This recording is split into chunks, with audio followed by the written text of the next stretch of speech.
அகிலம் டிவி நேயர்களுக்கு வணக்கம். இன்றைய பிரதான செய்திகள். முதலில் தலைப்புச் செய்திகள். ஸ்ரீலங்கன் ஏர்லைன்ஸ் விடுத்துள்ள அறிவிப்பு. காருடன் தீ வைத்துக் கொண்ட கணவன் வீட்டை விட்டு சென்ற மனைவியால் விபரீதம். வடக்கு காடி சுவீகரிப்பு தொடர்பில் வெளியாகியுள்ள அறிவிப்பு. கேகலியவுக்கு எதிரான மற்றொரு வழக்கு செப்டம்பர் 25 விசாரணைக்கு. சடலத்தை அடக்கம் செய்ய விடாமல் பௌத்த பிக்கு அடாவடி, தமிழர் பகுதியில் சம்பவம். நுரைச்சோலை மின் உற்பத்தி நிலைய இயந்திரம் செயலிழப்பு. நுவரெலியாவில் மரம் முறிவு, போக்குவரத்து பாதிப்பு. மினுவாங்குடியில் ஒரு பெண்ணின் சடலம் மீட்பு. இன்றும் நாட்டில் மலைக்கட தொழிலாளர்களுக்கு விசேட அறிவிப்பு. இலங்கை வாழ் பெற்றோர்களுக்கு வைத்தியர் விசேட எச்சரிக்கை. தொடர்பட விரிவான செய்திகள். மத்திய கிழக்கு வான்வெளிகள் மூடப்பட்டு பிராந்திய பதட்டம் அதிகரித்து வருவதால் ஐரோப்பிய விமான பாதைகளில் தற்காலிக மாற்றங்களை ஸ்ரீலங்கன் ஏர்லைன்ஸ் அறிவித்துள்ளது. மோதல் மண்டலங்களை தவிர்ப்பதற்காக லண்டன் மற்றும் பாரிஸ் உட்பட ஐரோப்பாவுக்கு செல்லும் மற்றும் புறப்படும் விமானங்கள் மற்றும் பாதைகளை பின்பற்றும் என்று ஸ்ரீலங்கன் ஏர்லைன்ஸ் இன்று வெளியிட்ட அதிகாரப்பூர்வ அறிக்கையில் உறுதிப்படுத்தியுள்ளது. இந்த வழித்தட மாற்றங்கள் ஐரோப்பாவிற்கான எங்கள் சேவைகளில் விமான கால அளவை அதிகரிக்க வழிவகுத்தன என்று அந்த அறிக்கையில் குறிப்பிடப்பட்டுள்ளது. மாற்று வழித்தடத்தின் ஒரு பகுதியாக லண்டனில் இருந்து கொழும்புக்கு சென்ற UL 504 விமானம் இன்று அதிகாலை எரிபொருள் நிரப்புவதற்காக டோகாவிற்கு திருப்பி விடப்பட்டுள்ளது. இதேபோல் கொழும்பிலிருந்து பாரிஸுக்கு செல்லும் UL 501 விமானம் தடை செய்யப்பட்ட வான்வழியை தவிர்த்து திருப்பி விடப்பட்டுள்ளது. அதன்படி இந்த மாற்றங்களை விமான நிறுவனம் செயல்படுத்தும் போது பயணிகள் புரிந்து கொண்டு பொறுமையாக இருக்குமாறு ஸ்ரீலங்கன் ஏர்லைன்ஸ் கேட்டுக்கொண்டுள்ளது. மேலும் பயணிகள் பின்வரும் வழிகள் மூலம் ஸ்ரீலங்கன் ஏர்லைன்ஸை தொடர்பு கொள்ளுமாறு அறிவுறுத்தப்பட்டுள்ளார்கள். கொழும்பு பிலியந்தலை வீரசிங்க மாவத்தை பகுதியில் கார் ஒன்றுக்கு தீ வைத்த நபரொருவர் பிலியந்தலை போலீசாரால் கைது செய்யப்பட்டுள்ளார். இந்த சம்பவம் வியாழக்கிழமை இரவு இடம்பெற்றுள்ளது. கைது செய்யப்பட்டவர் 45 வயதுடைய ஒரு பிள்ளையின் தந்தையாவார். இவர் தனது மனைவியுடன் ஏற்பட்ட குடும்ப தகராறு காரணமாக வீட்டை விட்டு வெளியே சென்றுள்ள நிலையில் காருடன் தனது உடலில் தீ வைத்து உயிரை மாய்த்து கொள்ள முயன்றுள்ளார். பின்னர் இவர் சிறிது நேரத்தில் காரில் இருந்து வெளியே குதித்து உயிர் தப்பியுள்ளதாக போலீசார் தெரிவித்தனர். இதனை அடுத்து சம்பவ இடத்துக்கு விரைந்த தீயணைப்பு படையினர் காரில் பரவிய தீயை கட்டுப்படுத்த முயன்றுள்ளனர்.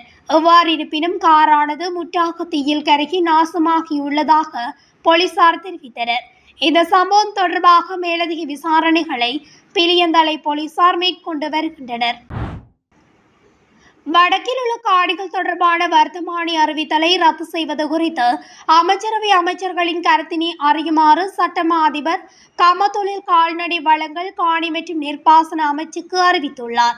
வடமாகாணத்தில் காணிகளை அரசுக்கு பெற்றுக்கொள்வதற்காக வெளியிடப்பட்ட 2430 இலக்க வர்த்தமானி அறிவிப்பை ரத்து செய்யும் தீர்மானம் அமைச்சரவை அளவில் ஏற்கப்பட்டுள்ள நிலையிலும் அதற்கான அதிகாரப்பூர்வ அறிவிப்பு இதுவரை வெளியிடப்படவில்லை. கடந்த மார்ச் 28 வெளியான அந்த வர்த்தமானி அறிவிப்பில் 5940 ஏக்கர் காணிகள் 3 மாத காலத்தில் உரிமை கோரப்படாவிட்டால் அரசின் சொத்துகளாக பரிவர்த்தனை செய்யப்படும் என கூறப்பட்டிருந்தது. இது வடக்கு மக்களிடையே கடுமையான எதிர்ப்பை ஏற்படுத்தியது. இதேவேளை வர்த்தமானி அறிவித்தல் ரத்து செய்யப்படாதது குறித்து தமிழ் தேசிய மக்கள் முன்னணியின் தலைவர் கஜேந்திரகுமார் பொன்னம்பலம் நீதியமைச்சர் மற்றும் பிரதமர் அலுவலகத்திடம் விளக்கம் கோரி தொடர்பு கொண்டிருந்தார். இதையடுத்து காணியமைச்சின் செயலாளர் DP விக்ரமசிங்க சட்டமா அதிபரிடம் ஆலோசனை கோரி கடந்த மே 26 கடிதம் அனுப்பியிருந்தார். அதன் பதிலாக அமைச்சரவை உறுப்பினர்களின் கருத்துக்களை பெறுவதற்காக சட்டமா அதிபர் பரிந்துரை செய்துள்ளதாக பிரதமர் அலுவலகத்தின் உதவி செயலாளர் மிகிரி தென்னகோன் தெரிவித்துள்ளார்.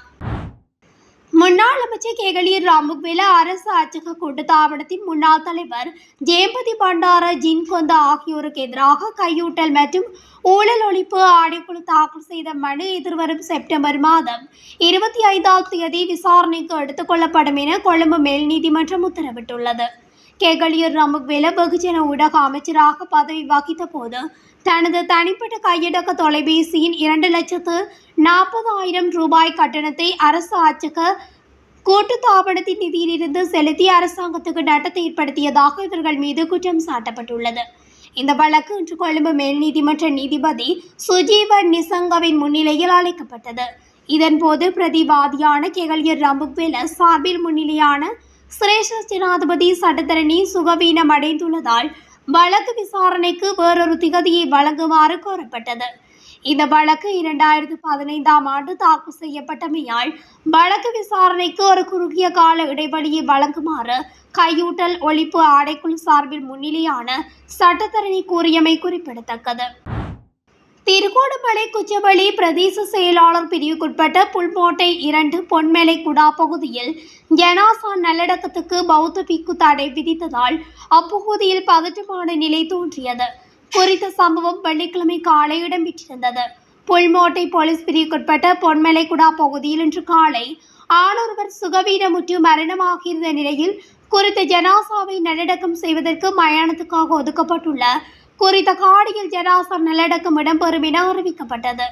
இதன் பின்னர் ஜனாசா அடக்கத்துக்கு எதிராக புல்மோட்டை அரிசிமலை விகாரையின் விகாராதிபதியினால் போலீஸ் நிலையத்தில் முறைப்பாடு ஒன்று மேற்கொண்டுள்ளதாகவும் அதன் அடிப்படையில் குறித்த ஜனாசா நல்லடக்கத்தினை நிறுத்த கோரியும் புல்மோட்டை போலீஸ் நிலைய அதிகாரிகள் வேண்டுகோள் விடுத்துள்ள நிலையில் குழப்ப நிலை உருவாகியுள்ளது. இதனை அடுத்து பிரதி அமைச்சர் அருண் கேமச்சந்திரவின் கவனத்துக்கு குறித்த விடயம் கொண்டு செல்லப்பட்டதை அடுத்து அவ்விடத்துக்கு வந்த பிரதேச செயலாளரின் தலையீட்டினால் ஜனாசா நல்லடக்கம் செய்யப்பட்டது.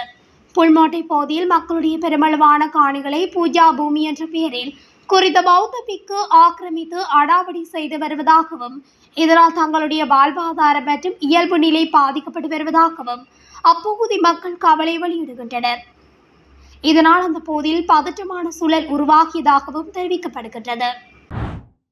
நொரச்சோலையில் உள்ள 3வது மின் உற்பத்தி நிலையம் இன்று நள்ளிரவு முதல் பழுதுபார்ப்பு பணிகளுக்காக நிறுத்தப்படும் என்று மின்சார சபை தெரிவித்துள்ளது. அதன்படி பழுதுபார்ப்பு பணிகள் 25 நாட்களுக்கு மேற்கொள்ளப்படும் என்று மின்சார சபை தெரிவித்துள்ளது. இதன் விளைவாக தேசிய மின்சார கட்டமைப்பு 300 மெகாவாட் மின் உற்பத்தியை இழக்கும். இருப்பினும் 2 மின் உற்பத்தி நிலையங்கள் செயல்பாட்டில் இருப்பதால் மின்சார விநியோகத்தில் எந்த இடையூறும் ஏற்படாது என்று மின்சார சபையின் ஊடக பேச்சாளர் தம்மிக்க விமலரத்ன தெரிவித்துள்ளார். நுவரெலியா மாவட்டத்தில் கடந்த சில தினங்களாக நிலவி வரும் சீரற்ற வானிலையால் நுவரெலியா பதுளை பிரதான வீதியின் மாநகர சபை மைதானத்துக்கு அருகாமையில் மரம் ஒன்று முறிந்து விழுந்துள்ளமையினால் போக்குவரத்து பாதிக்கப்பட்டுள்ளது. இந்த சம்பவம் இன்று காலை இடம்பெற்றுள்ளது. மரம் முறிந்து விழுந்த சந்தர்ப்பத்தில் ஒரு மருங்கில் மாத்திரம் போக்குவரத்து இடம்பெறுவதற்கான ஏற்பாடுகள் மேற்கொள்ளப்பட்டுள்ளது.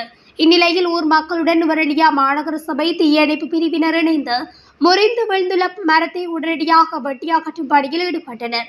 அதன்பின் போக்குவரத்து வழமைக்கு திரும்பியது என போலீசார் மேலும் தெரிவித்தனர். தற்போது நிலவி வரும் சீரற்ற காலநிலையால் வீதிகளில் மரங்கள் முறிந்து விழுதல் மற்றும் மண் சரிவு அபாயம் ஏற்படுவதனால் வாகனங்களை வாகன சாரதிகள் மிகுந்த அவதானத்துடன் செலுத்த வேண்டும் என போலீசார் எச்சரிக்கை விடுத்துள்ளனர். தொடர்ச்சியாக நுவரெலியா மற்றும் நானூயா பகுதிகளில் பலத்த காற்றுடன் மழை பெய்து வருகிறது. இதனால் ஏராளமான இடங்களில் மரங்கள் மற்றும் மரக்கிளைகள் மின்கம்பிகள் மீது விழும் சம்பவம் காரணமாக அடிக்கடி மின்தடை ஏற்பட்டு வருவதாகவும் தெரிவிக்கப்படுகிறது. அத்துடன் வாகனங்கள் பயணிக்கும் போது பாதசாரிகள் மிகுந்த அவதானமாக இருக்குமாறும் நானூயா போக்குவரத்து போலீசார் அறிவுறுத்தியுள்ளனர். மினுவாங்குடி போலீஸ் பிரிவின் உன்னருவ பகுதியில் உள்ள ஒரு வயலில் ஒரு பெண் சடலம் கண்டெடுக்கப்பட்டதாக நேற்று மாலை மினுவாங்குடி போலீஸ் நிலையத்துக்கு தகவல் தெரிவிக்கப்பட்டு விசாரணைகள் மேற்கொள்ளப்பட்டு வருகின்றன. இறந்தவர் சுமார் 35 வயதுடைய பெண். அவர் யார் என்பது இன்னும் அடையாளப்படுத்தப்படாத நிலையில் சம்பவம் குறித்து மினுவாங்குடி போலீசார் விசாரணைகளை மேற்கொண்டு வருகின்றனர். மேல் மற்றும் சப்ரகமோ மாகாணங்களிலும் நுவரெலியா, கண்டி, காலி மற்றும் மாத்தறை மாவட்டங்களிலும் சில இடங்களில் 100 மில்லிமீட்டர் வரை பலத்த மழை பெய்யக்கூடும். வடமாகாணத்திலும் அனுராதபுரம் மாவட்டத்திலும் பலத்த மழை பெய்யக்கூடும். மத்திய மலைநாட்டின் மேற்கு சரிவுகளிலும் வடக்கு, வடமத்திய, மேல் சப்ரகமுவ, வடமேல் மற்றும் தென் மாகாணங்களிலும் திருகோணமலை மாவட்டத்திலும் அவ்வப்போது மணிக்கு 50 தொடக்கம் 60 கிலோமீட்டர் வேகத்தில் பலத்த காற்று வீசக்கூடும். இதனால் ஏற்படும் பாதிப்புகளை குறைத்துக் கொள்ள போதிய முன்னெச்சரிக்கை நடவடிக்கைகளை மேற்கொள்ளுமாறு பொதுமக்கள் கேட்டுக் கொள்ளப்படுகின்றார்கள். சிலாபம் முதல் புத்தளம் மற்றும் மன்னாருடாக காங்கேசந்துறை வரையிலும் சில நேரங்களில் மிகவும் கடல் கொந்தளிப்பாக காணப்படும். கடற்படை மற்றும் கடற்தொழிலாளர்கள் மறு அறிவிப்பு வரும் வரை இந்த கடல் பகுதிகளுக்குள் செல்ல வேண்டாம் என்று அறிவுறுத்தப்படுகின்றார்கள். நாடளாவிய ரீதியில் வைரஸ் தொற்று தீவிரமடைந்து வரும் நிலையில் பெற்றோருக்கு பெர்னி லேடி ரிச்சி வைத்தியசாலையின் வைத்தியர் தீபால் பெரேரா எச்சரிக்கை ஒன்றை விடுத்துள்ளார். வைரஸ் காய்ச்சல், சளி மற்றும் இருமல் உள்ள பிள்ளைகள் பாடசாலைக்கு சென்று விளையாட்டுகளில் ஈடுபட்டால் அவர்களின் இதயத்தில் கடுமையான பாதிப்பை ஏற்படுத்தும் என வைத்தியர் தெரிவித்துள்ளார்.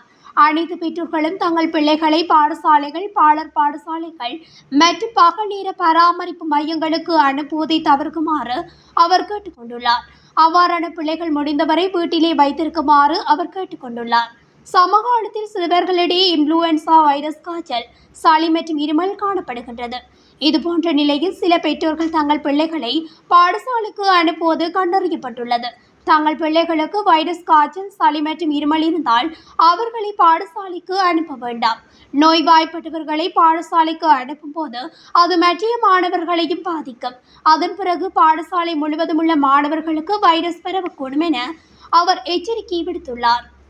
இத்துடன் அகிலம் டிவியின் இன்றைய பிரதான செய்திகள் நிறைவடைகின்றன. தொடர்ச்சியாக செய்திகளை அறிந்து கொள்ள அகிலம் டிவி ஊடகத்துடன் இணைந்திருங்கள்.